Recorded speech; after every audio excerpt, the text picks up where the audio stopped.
কিছু হিন্দু জ্ঞানী লোকেরা তারা ছাড়া এই বেদ আর কেউ পড়ে না কেন? 1 নম্বর পয়েন্ট, আমি কি বেদের সব কথাগুলোই বিশ্বাস করি? যদি ভালো করে দেখেন, আল্লাহ পবিত্র কোরআনে বলছেন, সূরা রাদের 38 নম্বর আয়াতে উল্লেখ করা আছে, আল্লাহ বলছেন যে তোমার পূর্বে আমি অনেক রাসূল প্রেরণ করিয়াছিলাম। লিকুল্লি নাজিলিন কিতাব, প্রত্যেক যুগে রাসূল প্রেরণ করছি। পবিত্র কোরআনে 4টা কিতাবের নাম আছে, তাওরাত, জাবুর, ইনজিল আর কোরআন। পবিত্র কোরআন হলো আল্লাহ তাআলার সর্বশেষ আর চূড়ান্ত আসমানি কিতাব, নাজিল হয়েছিল সর্বশেষ আর চূড়ান্ত নবী মুহাম্মদ সাল্লাল্লাহু আলাইহি সাল্লামের উপর। এখন বোম্বেতেও আমাকে একজন প্রশ্ন করেছিল, বেদকে আমি ঈশ্বরের বাণী মনে করি কি না, আমি কি বেদকে সম্পূর্ণ সঠিক মনে করি? দেখেন, নাম দিয়ে মাত্র 4টার কথা বলা হয়েছে, তাওরাত, জাবুর, ইনজিল আর কোরআন, কিন্তু আল্লাহ তাআলা আরো আসমানি কিতাব নাজিল করেছেন।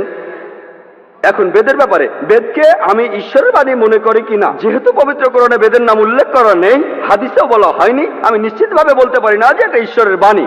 আমি এখন বলবো এটা হতে পারে, এমন হতে পারে, আবার নাও হতে পারে। কিন্তু বেদ যদি ঈশ্বরের বাণী হয়েও থাকে, বেদ ছিল সেই সম্প্রদায়ের জন্য আর সেই সময়ের জন্য। বর্তমানে আমরা মানব সর্বশেষ আর চূড়ান্ত আসমানি কিতাবকে, অর্থাৎ পবিত্র কোরআন, পুরো মানুষ জাতির জন্য। 2 নম্বর প্রশ্ন, আমি বেদের সবকিছু বিশ্বাস করি কিনা। আল্লাহ পবিত্র কোরআনে সূরা বাকারার 79 নম্বর আয়াতে বলেছেন, ফাওয়াইলুল লিল্লাযিনা ইয়াকতুবুনাল কিতাবা বিআইদিহিম সুম্মা ইয়াকুলুনা হাযা মিন ইনদিল্লাহ লিয়াশতারু বিহি সামানান কালিলা ফাওয়াইলুল লাহুম মিম্মা কাতাবাত আইদিহিম ওয়াইলুল লাহুম মিম্মা ইয়াকসিবুন। দুর্ভোগ তাহাদের যাহারা নিজ হাতে কিতাব রচনা করে তুচ্ছ মূল্য প্রাপ্তির জন্য বলে, ইহা আল্লাহর নিকট হইতে। দুর্ভোগ তাহারা যাহা উপার্জন করিয়াছে, দুর্ভোগ তাহারা যাহা লিখিয়াছে। তাহলে বুঝতে পারছি যে মহান সৃষ্টিকর্তা সব আসমানি কিতাবই সময় চলে যাওয়ার সাথে সাথে বাতিল হয়ে যায়, পরিবর্তিত হয়ে যায়। বর্তমানে ইনজিলকে অবিকৃত অবস্থায় পাওয়া যাবে না।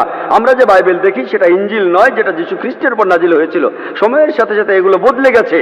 তাই বেদ যদি ঈশ্বরের বাণী হয়েও থাকে, বেদ পুরোপুরি অবিকৃত অবস্থায় এখন নাই। হিন্দু পণ্ডিতরা এই ব্যাপারে একমত। আর আল্লাহ পবিত্র কোরআনে সূরা হিজরের 9 নম্বর আয়াতে বলেছেন, আমি কোরআন অবতীর্ণ করিয়াছি, অবশ্যই আমি উহা সংরক্ষক। কোরআনকে আরো বলা হয় ফুরকান, যা দিয়ে সঠিক ও ভুল আলাদা করা হয়। তাই বলবো, বেদের যে কথাগুলোর সাথে কোরআনের মিল রয়েছে সেগুলো সত্যি বলে মেনে নিচ্ছি, যেগুলো মেলে না সেগুলো বাদ দিচ্ছি। কারণ হিন্দু পণ্ডিতরাই বলেন যে বেদ অবিকৃত অবস্থায় নেই।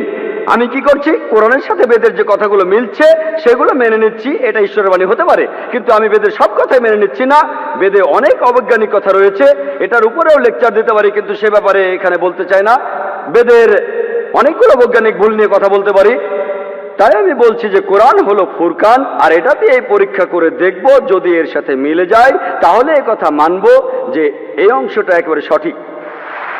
আশা করি উত্তরটা পেয়েছেন। এবারের প্রশ্ন